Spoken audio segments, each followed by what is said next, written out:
is the legacy, right, of the previous Olympic Games. In 32, organizers planted 40,000 palm trees on the streets of LA. You associate them with us now. They were meant as like a beautification project to show the world that we're ready to host these Olympics. But palm trees are horrible.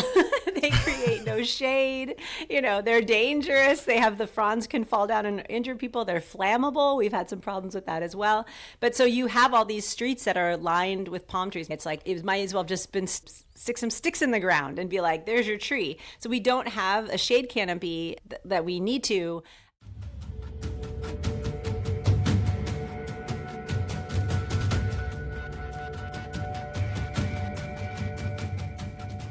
Well, it's been a busy week for FIFA this week with some of the final World Cup qualifiers happening to decide which teams will go to the tournament, with the draw taking place on December 5th.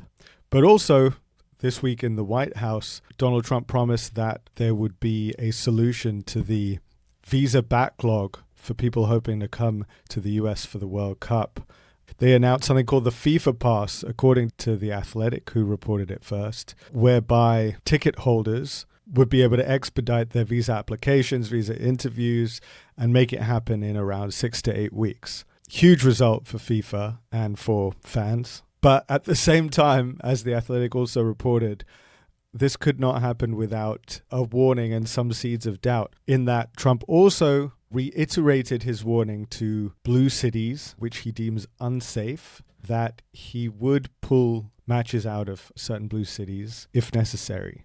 He said that for places like Boston before.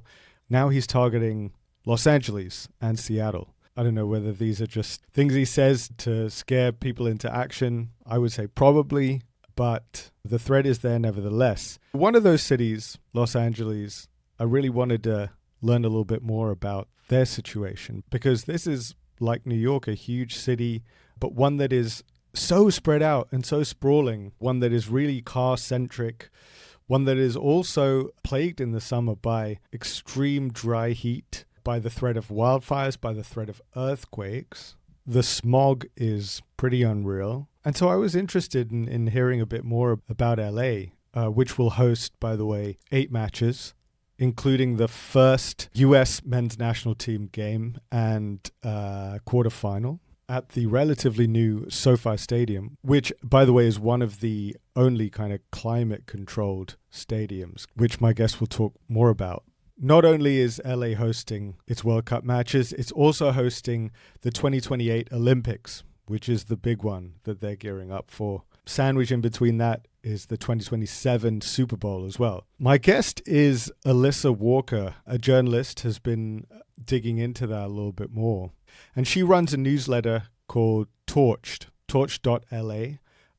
It's really fantastic. I suppose doing a similar thing to me, whereas mine is kind of World Cup and national, Alissa is really digging in deep into kind of hyper-local LA, gearing toward the Olympics specifically, but all the events. As she says in her newsletter, Torch trains a critical eye on the civic investments and policy decisions that Los Angeles is making in preparation for its mega event hosting era.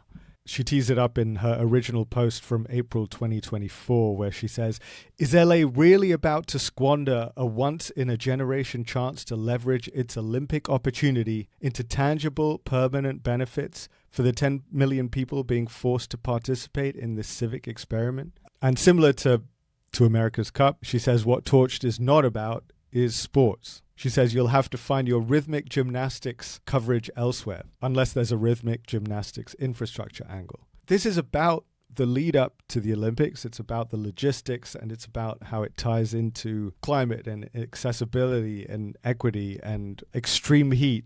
Alissa is a journalist. She's been writing about LA transportation, housing, urban design, public space, and environmental policy for 20 years. She worked as a staff writer for Gizmodo, Curbed, and New York Magazine. I highly recommend her newsletter. That's torch.la. But I wanted to hear a little bit more about how LA is preparing for its mega event era, including the World Cup. One of the challenges that they have, as Alissa says, is LA is a city of 10 million people spread out in a county that's more populous than 40 states. And it's made up of different kind of cities and municipalities, and it all gets very complicated. But here to break it down for us is my guest, Alissa Walker. You know, one of the things that you've said in your newsletter is that LA is in its mega event hosting era, right? I mean, you've got not just the Olympics in 28, you got the World Cup and you got the Super Bowl in 2027. Was this all coincidence, or was this planned out? Yeah, I mean, and there's so many more, and they keep adding more. Like, we just keep hearing there's like an esports thing coming next year. You know, there's just so many more that weren't even on my radar. Like the All-Star game is coming pretty soon. I mean, there's so many. Like I have to look at my calendar because it's like when you're not paying attention, they just throw a few more in. And I do think it was on purpose. Like it was like part of what came under our previous mayor, Eric Garcetti. You know, they were really possibly because of his own personal ambitions to maybe run for president, was really trying to put LA on this like international calendar, on the radar of all these I don't know, whatever you call them, just the mega event organizers, or, you know, a lot of them are sports, but there's other things too, right? So trying to make LA be this permanent host. And it's not like we haven't already had that as part of our DNA, you know, the fact that we had this in the Olympics here in '84. And even then we're saying that we didn't have to prepare too much because a lot of the venues were already here and a lot of the tourism infrastructure was already here.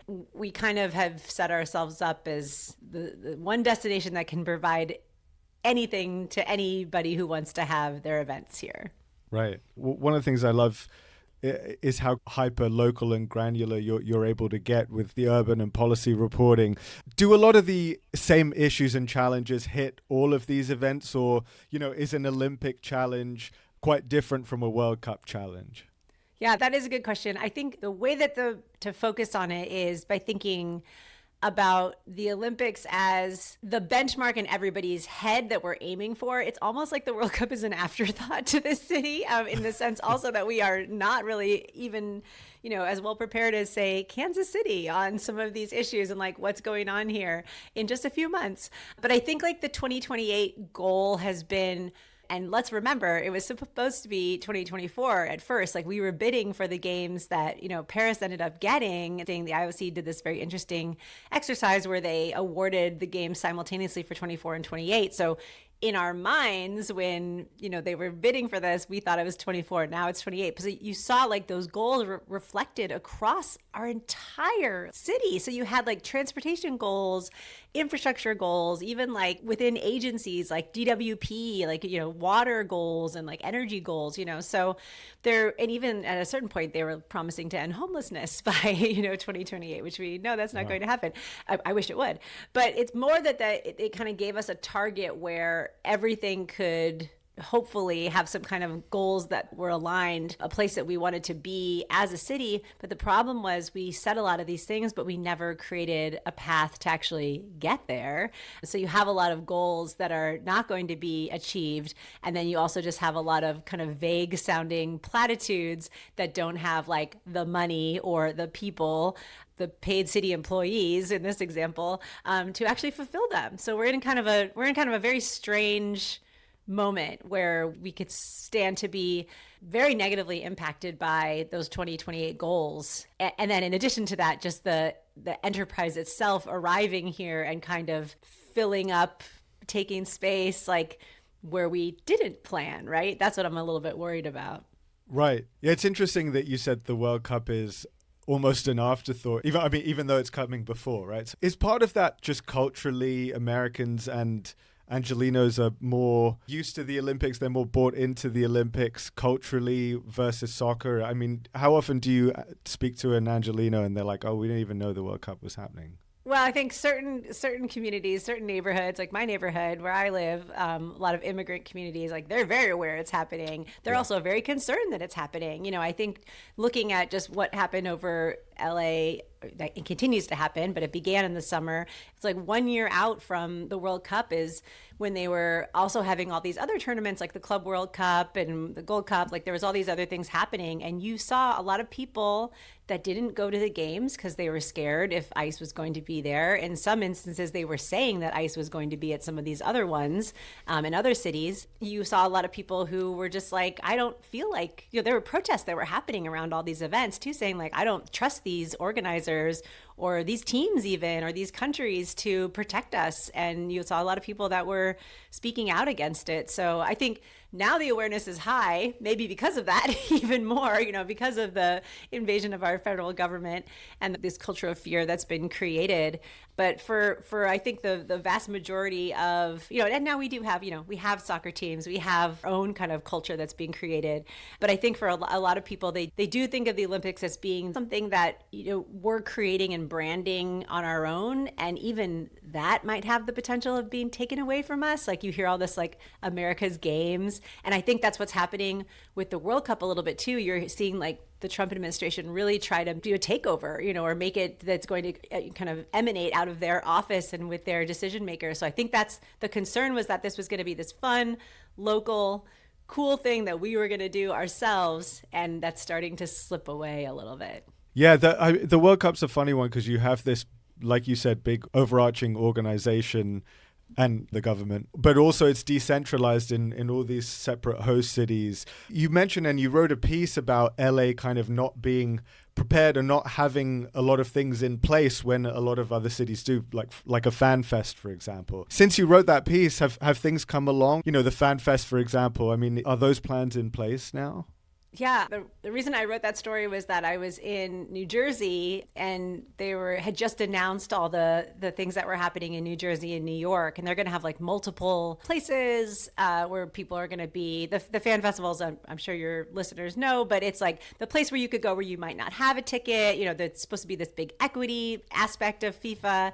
What they do when they drop into the cities and say anyone can come and cheer for your team, and you can watch some of the matches even if you don't, pay exorbitant amounts of money. So this for LA was really something that they tried to sell us on as, the games themselves are going to be at SoFi, kind of not even in the city of LA. Remember that city of LA is the host. We had the contract, but it's in Inglewood.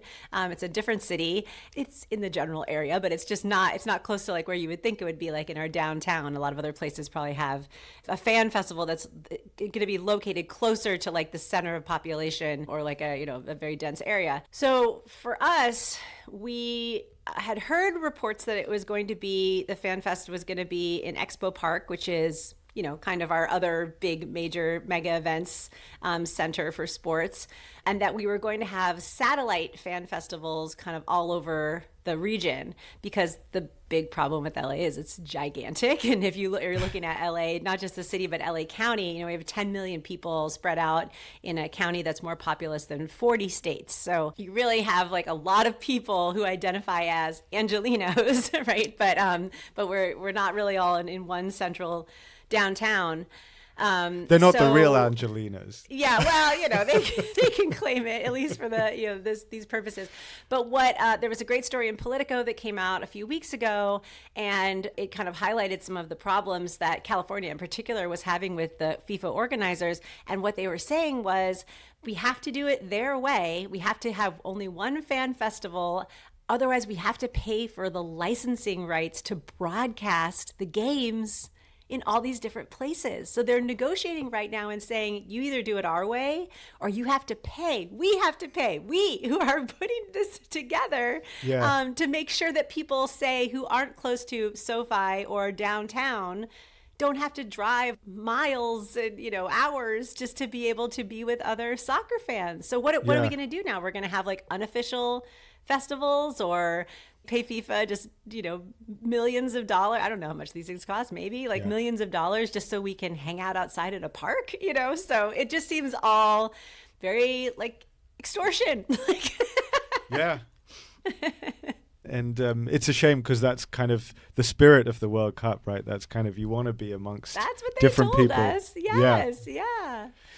You hit on LA being a big spread out place and and a busy place. Is traffic an issue? Traffic at the best of times in LA is, I mean, just from my little experience being there, is a headache. But I suppose two questions here, right? Is public transport looking like it's going to ramp up in any significant way? Or if everyone's taking Ubers and driving, is this thing going to just be a shit show traffic-wise? Uber, one of the sponsors of LA28, by the way. So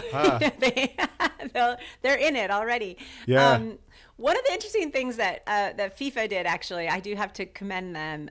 They made Metro, our transportation, authority, one of the partners next summer. So I think that was a smart thing to do, just right on the outset, to be like, we want people to think about transit, even if, like, everything you've heard about LA28, for example, and what's happening in that summer is they said it was going to be a car-free games. They've now walked it back to transit first, but now that they brought on, like, Uber as a sponsor and like air taxis as a sponsor, right? So you have this kind of gap between, like, even Honda as a sponsor, right? So you have it's hard for them to say beyond just saying, like, yeah, you should take transit. They're not really, like, putting that into the culture of the event too much. And I'm not particularly worried about what's going to happen for either of these events because, first of all, Metro has been on it. They have been working on this so hard, 10 years out. They have a website you can go to see what they're doing, what improvements they're making, what infrastructure is going to be completed. But the other thing is we did this in 1984, with no transit system, with no rail system. We only had buses at the time. LA had this really large streetcar system, one of the best in the world, apparently, in the 20s and 30s. So when we had the games here that time, all the way back at 32, we had a transit system that people could use. We had a rail system. Then we didn't have one for 84, and they just supplemented with buses. And it actually worked really, really well, not only because they had, they basically created a bus system that just overlaid our existing bus system. And service continued, but they just helped people get from the various activity nodes in the region. But because they communicated so well to everyone else how it needed to work.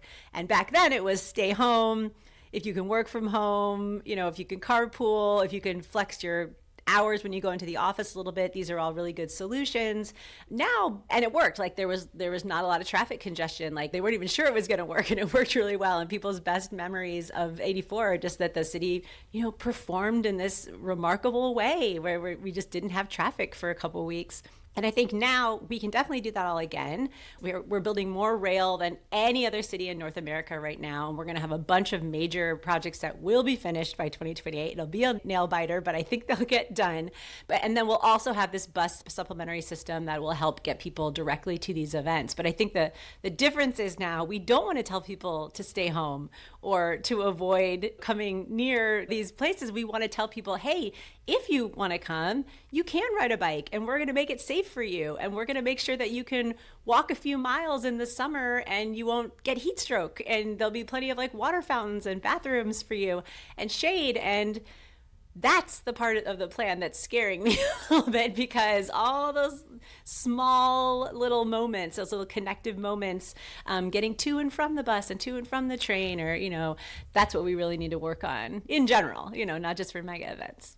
I know you're looking into quite a bit, kind of extreme heat and some of the mitigation efforts like shade and tree canopies and that kind of thing. I mean, because the heat's very different in LA versus like in New York or in the South, right? I mean, can you describe, LA heat in the summer and how are mitigation efforts going? I'll give you it's all summed up in my newest sticker that you get if you become a subscriber to Torch, right? So wow. This is the legacy, right, of the previous Olympic Games.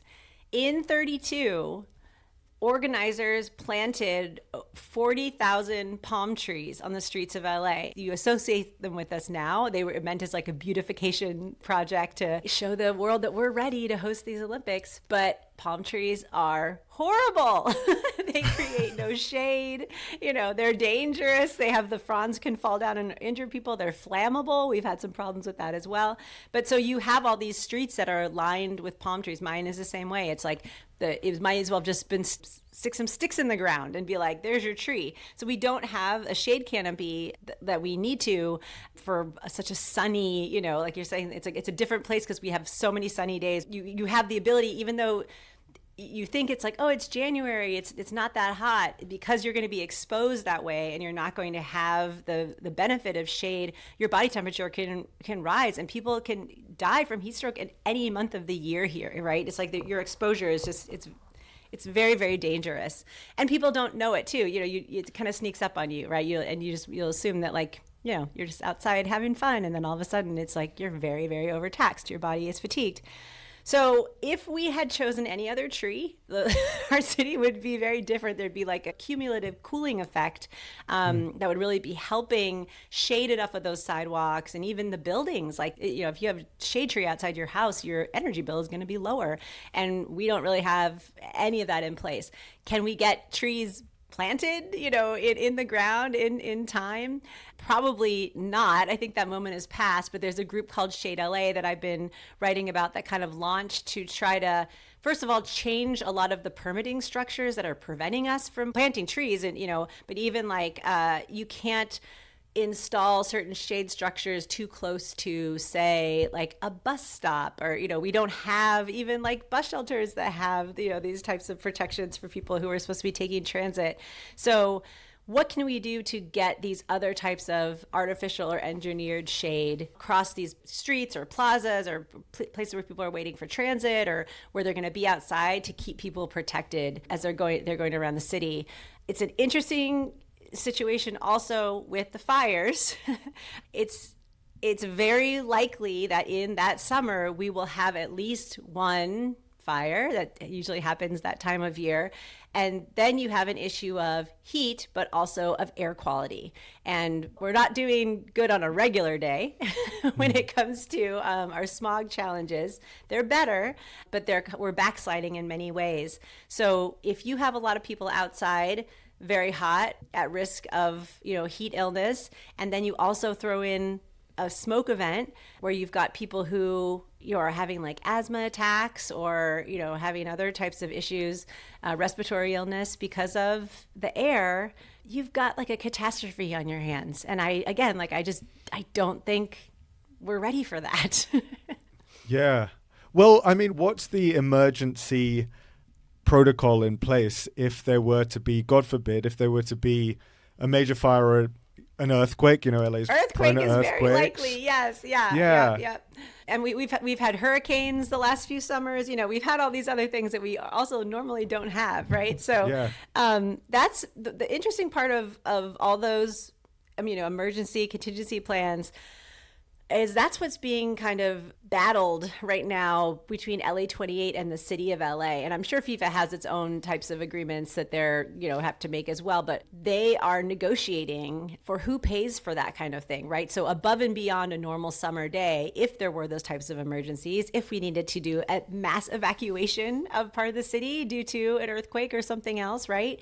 They're, right now trying to put together an agreement. It was due October 1st. It's very late. That figures out who pays for what aspect of that and who's responsible for that. And that's one area where the federal government, in a normal federal government, would really be working closely with us at LA 28 to give us money to make sure that security, quote unquote, also includes really good, say, transportation in case of an evacuation, or, making sure that we have adequate resources for heat in case of a heat wave. And now, we have a lot of this money coming through the Trump administration, and going into World Cup cities all get a certain amount of money, and then we get extra money for LA 28. I can guess where that money will go based on the comments that they've made. It's going to go to surveillance and trying to apprehend immigrants and setting up maybe checkpoints throughout our city around these venues. So I can't say that we're going to be safer in any of these emergencies. I actually think we might be putting money behind the wrong efforts. Right. Yeah. Is there an emergency response in case there are protests and clashes like they were back in June? But I suppose that's the irony of it, right? I mean, it's those kind of a vicious cycle. wouldn't have happened if they weren't here. Yes, I mean, Yeah. the what caused that, and that is a big concern. We have this special again, it's the same thing for World Cup. I'm sure they have limited and different types of agreements that are similar, but we have this national special security designation that we are already under for 2028. So they started it 4 years out. So the lead federal agency is the Secret Service. They work very closely with all types of law enforcement agencies from the local, state level, all the way up. And they have regular meetings where they are probably exchanging information that we might not want them to be doing at this moment in time, as some of our sanctuary state and city policies are that we're not supposed to be cooperating with federal agents who are apprehending people based on their documentation. And it's hard to believe that that's not happening, because that they're having these conversations talking about everything that's coming up here over the next few years. Right. How much do you know about kind of how well equipped SoFi is? SoFi Stadium. It's obviously it's one of the newer stadiums that's going to host the World Cup. So in terms of climate mitigation, in terms of security, I mean, does it feel like it's much more high tech and well equipped? Is LA like good in that sense? That facility is, yes, like you're saying. I think they've also hosted so many large events already. And there's really, with the facility itself, I don't hear a lot of complaints. It's actually kind of like set kind of into the ground, and then these breezes kind of come through it in a really like passive air conditioning kind of way. There's a lot of smart things that they've done with it to make it function really well and handle big crowds. The problem, of course, there's two major concerns for people. One is facial recognition. All of those venues down there are moving towards like you have to use facial recognition to get in, and there's a lot of questions about. I don't know if they'll have it all in place for the World Cup or what's actually going to be happening there, but a lot of people are concerned and wouldn't go to games there this past summer and may not go to games ever again because they're worried about what happens to that information. Like if you are handing over all this personal information, what is done with it? And I don't think we have a very clear question there. They're even trying to do things like check if you're 21 using facial recognition. Like, so there's and these are coming from the state level too. It's not just like, federal government is we're worried about that. There's a lot of questions about like, is this how we should be handling this? Should we be giving up all this jurisdiction? But then the biggest problem is, of course, getting into and out of SoFi, which remains a nightmare. And there's no plan yet to fix that. I'm sure you probably heard that there was this idea for a people mover that was going to go from the nearest rail station in downtown Inglewood and travel a very short distance at a very high cost to move people back and forth to SoFi. That plan imploded, and they're talking about using buses to get people around, but we still haven't seen anything like that in place. When's the World Cup? 7 months away. Like these are so many people that they have to move in and out of this area. They have to try something different. They can't just have everybody drive. They can't just have everybody try to take Ubers. I've seen videos of people just walking just miles and miles out of the stadium at the ends of events because it's not clear where they should go to get transit, or the buses can't get through because they're not dedicating lanes to the actual transit, to prioritize it over the vehicles. So we have some good models in LA for venues that do it really well. The Hollywood Bowl, for example, 30% of their audience arrives without a car. If we could get anywhere close to that for SoFi, that would make a big difference. But those parking lots are too big and too attractive to everybody there. Yeah. Wow. It seems like this seems to be a shared thing with other cities where the stadium is miles outside. In Boston, it's Gillette, which is in Foxborough. And in Dallas, it's like Arlington, which is, further out. I mean, the big question, I think, around all of these cities is, are people actually going to come, given the immigration and fears and visa issues? I mean, do you know if LA kind of has an estimate of how many people do expect? Or, I asked earlier if LA's traffic's going to be crazy, but could it be like the exact opposite? Could it be like, oh, no, I wish it were busier, actually, because people didn't come? So what they say, this is very interesting because remember in 84 we were boycotted. So it was, the Moscow Olympics had happened this, the last time, and then we boycotted them, and so they and a huge other, coalition of Eastern Bloc countries boycotted us. So there were similar fears back then, I think, of like, does that kind of dampen excitement, or are we going to have these international travelers? And the big problem for LA is that, we're promising this economic impact that's going to happen as part of these. That's how we get everybody to sign on and say they want to do these mega events. But the people who spend the most money, obviously, are the international travelers. People are coming from outside, staying for longer, going to more of the diversions that we have set up. So for World Cup, I don't know specifically. I haven't heard these same numbers. They've given like a lot of economic impact numbers, but I'm sure I would guess this would hold true. So what they said for the way they're looking at it for 2028 is that a third of the people who are, I guess, buying tickets and also around are local. A third or more like state, or maybe just coming from a more regional aspect. And then a third are international, right? So if you think about it that way, the majority of the people who will be here will probably just be U.S. residents and maybe just coming in from out of town or being around here. And I think the kind of question is, are those travelers, can they come? Can they get visas? Do they feel welcome to come?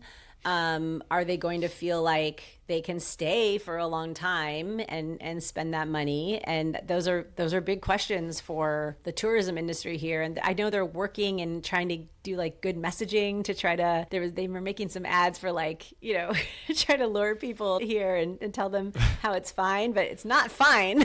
It's actually, it's a very bad situation.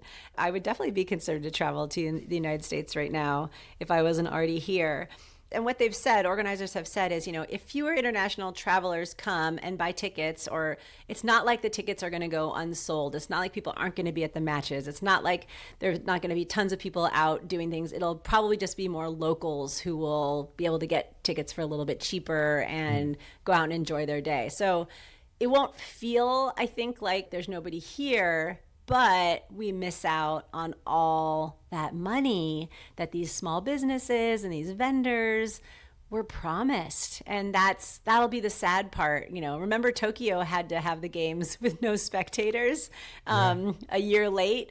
They were forced to have it basically because of COVID. They said they couldn't have it in 2020, but they had it in 2021. And, they lost a lot of money because who would have guessed? Spectators are a really important part of having these events in your cities. Yeah, absolutely. Well, I had to leave the best question till last, and that is, what's the public bathroom situation? I know that on your website, you're like, there's going to be a lot about public bathrooms. I'm waiting for there to be a good update to provide people in this area, but. Actually, we had this, the Dodgers won the World Series, and we had this big parade that I just wrote about. And the bathroom situation was very good, actually, compared to years before and some other major events we've had. So they did a pretty good job deploying the porta potties and putting them where they needed to go and putting enough of them around on that day. So I think that was probably I think they said it was like 220,000 people in downtown. So that's, pretty good. Like that's the kind of, we're getting there.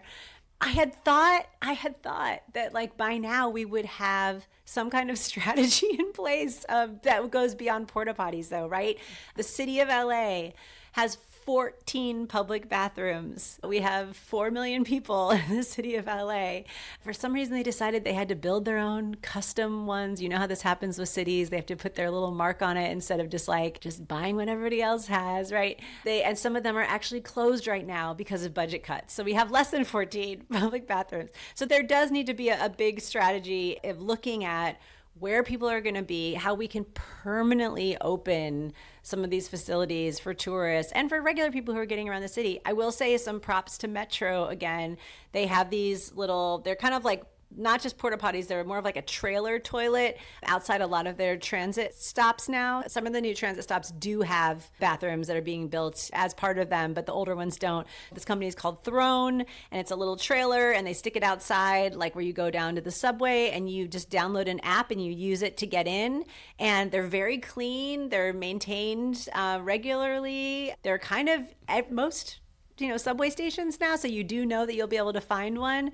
I was checking it out with one of my kids the other day because kids need to go to the bathroom a lot. So, if we could use that model, I think the city, it's kind of just too late for us to be like building and permitting more of our own completely customized, like redesigned public bathrooms. Like, let's just do this throne thing for now. Let Metro kind of take the lead, get them where they need to be. And then, the summer of, we're going to need to supplement with a lot of porta potties. But man, I wish I had better news to tell you, but we're not there yet.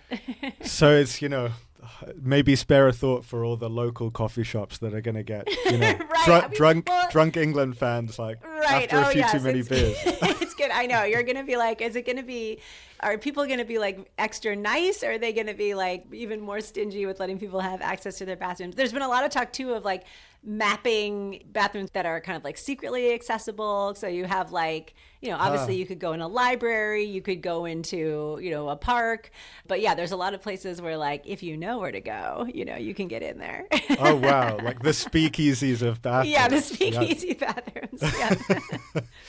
This has been so fascinating. And, just for people listening, where can they find you and where can they subscribe to Torched? Yes, thank you. You can go to torched.la, and if you become a paid subscriber, you get a bunch of stickers. One of them says palms are not trees. And you can also, if you're in LA, you get invited to some events, and you get to be part of this group of people who we're not anti these things happening. I mean, there's a lot of things to be against or that need to be closely watched. But if these things are coming, there's a lot of people who are trying to just make the situation better, not just for those few weeks when they're here, but for Angelenos all the time. So if that's something you're interested in, that's where you can find us. Awesome. Well, thanks, Alissa, so much for taking the time. Thank you so much, and for all your great work as well.